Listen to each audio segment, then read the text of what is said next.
Streaming to YouTube, by and large, is something you can do quite simply directly on the YouTube app, and there's more than one way of doing it now, just even on the YouTube app. So we're going to look at those, and then we will touch on some of the more advanced apps that are out there that are not YouTube directly, but some third-party apps that give you more functionality for putting together streams that have a particular look and feel.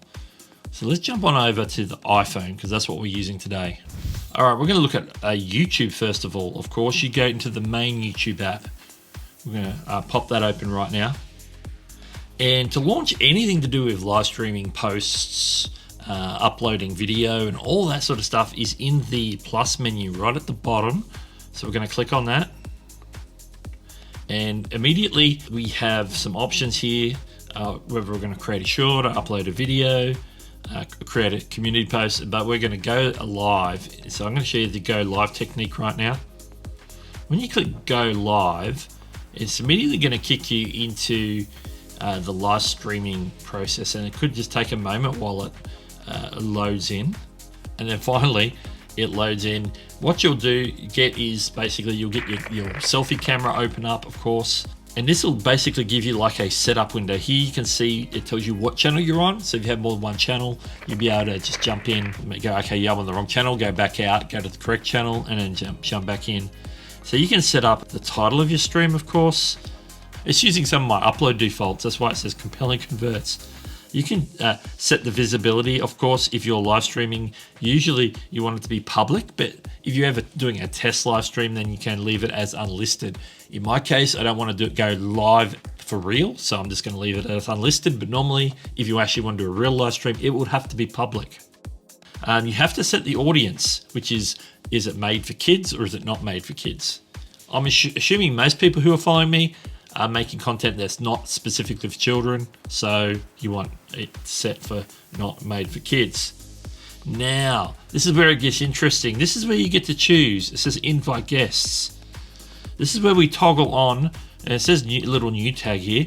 You can toggle on go live together. That's where you can invite a guest to join on their mobile phone through the YouTube app with your stream, so you can co-stream for a brief period of time, or you can stream roulette people in and out of your stream. But if you're just going regular streaming, just you to the masses, then you would leave this toggled off. Toggle on is go live together, toggled off is just a regular stream. Next, you can set up a description. You can set a location if you want to. In most cases, you probably wouldn't do that, but if you're a travel vlogger or you're doing a live stream from somewhere where you're promoting that place, or you don't mind if people know that you're there right now and they could come and find you. Otherwise, probably don't bother playing with a location. Now here, at this point, you can also schedule. So maybe I don't want to go live right this minute, but I want to go live later. I can toggle the schedule for later and set the time and the date that I want to go live. In addition, there are some more advanced settings, which is simply allowing the chat to be on or off. If it's off, people can only watch, they can't comment or leave. There's no live chat. So most live streams, you would leave that on. You can mark the stream as pay promotion. So in other words, if you're doing like some sort of sponsored content as a live stream, you would toggle that on. And also, if you have it available, you can enable monetization. In other words, when people are coming in, they'll get an ad. You have the possibility of maybe dropping ads in the middle of your live stream as well. So normally I would toggle ads on if I was doing a legit live stream. I'm going to leave it off for this. Now, next thing you want to do is click next.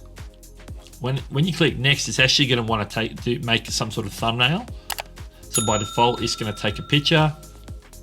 Hello. Because I got it vertical, it sort of cropped in a little bit. At this point, if I have a thumbnail that I've pre-designed, I can just hit the pencil. I can upload a thumbnail. I can retake the thumbnail so that it's better than my eyes and the slots. Or I can go back and edit settings as well. I'm going to just take that.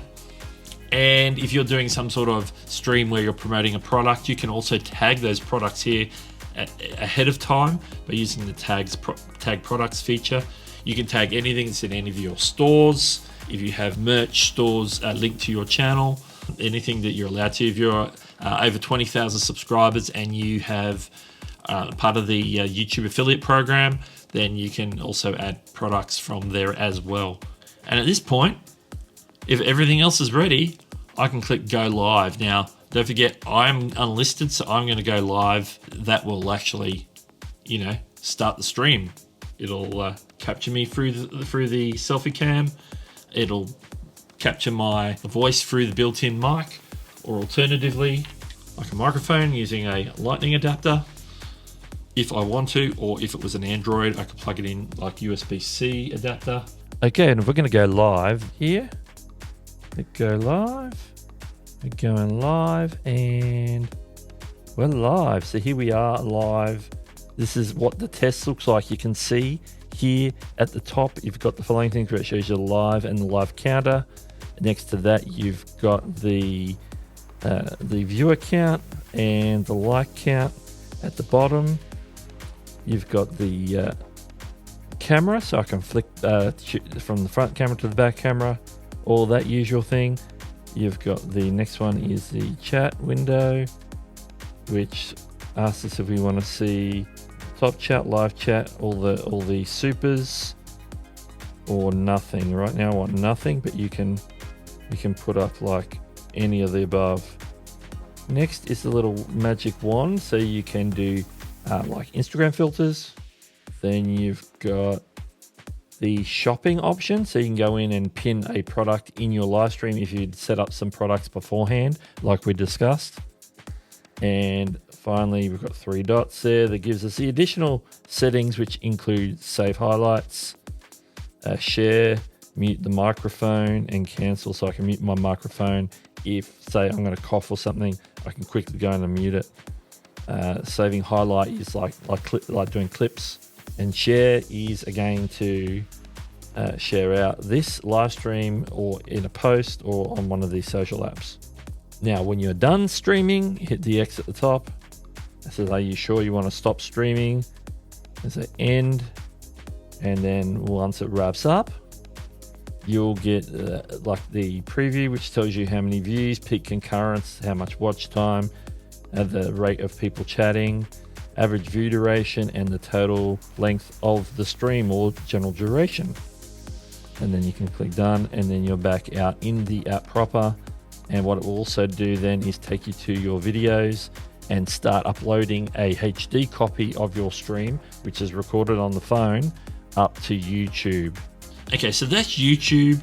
You can go live to YouTube via third-party apps. Now, I've got a selection of third-party apps here. I'm not going to do the ins and outs of every single app, but let me recommend a few popular apps. Not all of these are live streaming apps, so I'm just going to point out the ones. First of all, on this page, you can see Prism Live. That has some interesting functionality, including overlays and adding media content like playing back video and music. You can also add a lot of animations that are built into the app where you can tap and launch little motion graphics and stuff. You can do lower thirds and all sorts of things in Prism Live Studio. I believe on my main channel, I have a couple of Prism Live tutorials. If you want to check those out, I'll put it in the description and in the card here. I would also say that a solid choice would be something like Streamlabs there, the green one that you can see there. Streamlabs, I've done quite extensive amount of old videos with the old format, but they keep updating the app a lot, so I'm probably going to come back and do a dedicated video on the Streamlabs app just to show you the current layout. They do revamp it often, so some of my older tutorials that were on my main channel, which I don't think are available anymore, they would be a little bit dated now. But here we've got the Streamlabs app. That is probably one that is a popular one as well. If you want to get into multicam switching, you can use an iPad as your main switcher. You can use several iPhones with something like Switcher Studio, which is this one here. There's some other ones on here that I'd have to test out, and that's why they're on here that I haven't looked through yet. But they're the three that I would probably mention. The main Switcher Studio is where you can bring in multiple iOS devices as cameras and switch from there. I might have some separate recommendations for Android, so stay tuned for that. But everything I showed you with the main YouTube app, you can also do it. It's pretty much identical on Android, so you can do that. And Prism is available on Android, and I know that Streamlabs is available on Android as well. So if you want to check those out on Android, you can do that as well. And sometimes Android has a little bit more functionality, whereas iOS is a little bit more locked down when it comes to live streaming. On iOS, when you use the apps, you have to choose whether you're going to do like a camera stream or a screen share stream. You can't sort of mix the both on iPhone right now on iOS. A bit of an Apple limitation there more than anything else. Whereas the Streamlabs version on Android, you can have a camera and a screen share at the same time. So it's a little bit more functional. So if you have any questions about live streaming on mobile, let me know in the comments below, because it is a doorway to making many more videos on this subject. If there's a specific software or app that you'd like me to concentrate on in regards to mobile live streaming, let me know in the comments below. And if you want to check out a detailed walkthrough on Go Live Together, it was before they integrated both live streaming versions into that one section. I've got that in the card as well when it was first announced, where I go through with the features. The basic functionality once you get in there is exactly the same, so you can go and check that out for Go Live Together on the YouTube app. Well, this is Doug, and I'll catch you later. Subscribe to Doug Hewson YT.